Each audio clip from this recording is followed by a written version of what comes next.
Hi friends, welcome to women special. ఇవాళ మనం చేసుకోబోయే రెసిపీ ఇన్స్టెంట్ కోకోనట్ లడ్డు. చాలా ఈజీగా సింపుల్గా నిమిషాల్లో అయిపోతుంది. ఇన్స్టెంట్ కోకోనట్ లడ్డుకి కావాల్సిన పదార్థాలు ఏంటో చూద్దాం. Dry coconut powder, minute maid, ghee, బాదం. ఇప్పుడు ఇన్స్టెంట్ కోకోనట్ లడ్డు ఎలా తయారు చేసుకోవాలో చూద్దాం. ముందుగా స్టవ్ వెలిగించి బాండీ పెట్టి ఘీ వేసుకోవాలి.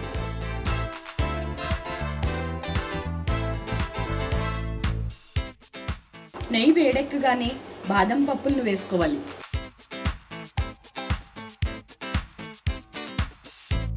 బాదం పప్పులు వేగిపోయాయి, తీసి పక్కన ఉంచుకుందాం.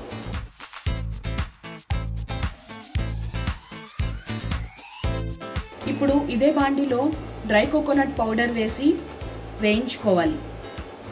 ఈ ప్రొసీజర్ మొత్తం సిమ్లోనే ఉంచి చేసుకోవాలి. డ్రై కోకోనట్ పౌడర్ని గీలో వేయించుకుంటున్నాం కదా, సిమ్లోనే వేయించుకోవాలి. అదేవిధంగా మొత్తం డ్రై కోకోనట్ పౌడర్ని వేయకుండా కొద్దిగా పక్కన ఉంచుకోవాలి.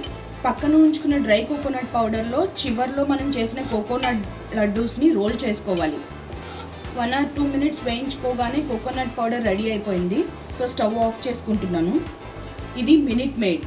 మినిట్ మెయిడ్ను నేతిలో వేయించి ఉంచుకున్న డ్రై కోకోనట్ పౌడర్లో వేసుకోవాలి.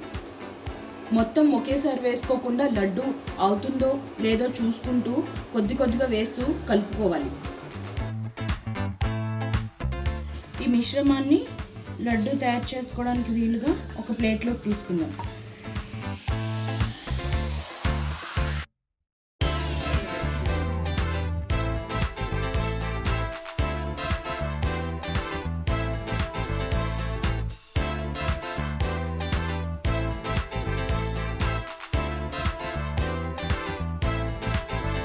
ఇలా మనకి నచ్చిన సైజులో డ్రై కోకోనట్ ఇంకా మినిట్ మెయిడ్ యూజ్ చేసి లడ్డు తయారు చేసుకున్నాం కదా.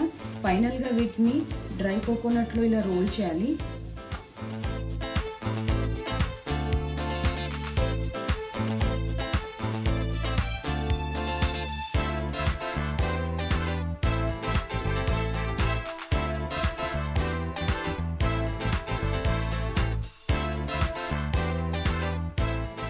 ఫైనల్గా మనం ఇందాక వేయించి ఉంచుకున్న బాదం పప్పులతో గార్నిష్ చేస్తే ఎంతో టేస్టీగా ఉండే ఇన్స్టెంట్ కోకోనట్ లడ్డు రెడీ అయిపోయినట్లే. తప్పకుండా మీరు కూడా దీన్ని ట్రై చేసి టేస్ట్ చేసి మీ అభిప్రాయాన్ని కామెంట్ రూపంలో తెలియచేయండి. Please subscribe women special. ఇలాంటి మరెన్నో ఇంట్రెస్టింగ్ వీడియోస్ కోసం తప్పకుండా మా ఛానల్ని సబ్స్క్రైబ్ చేయండి.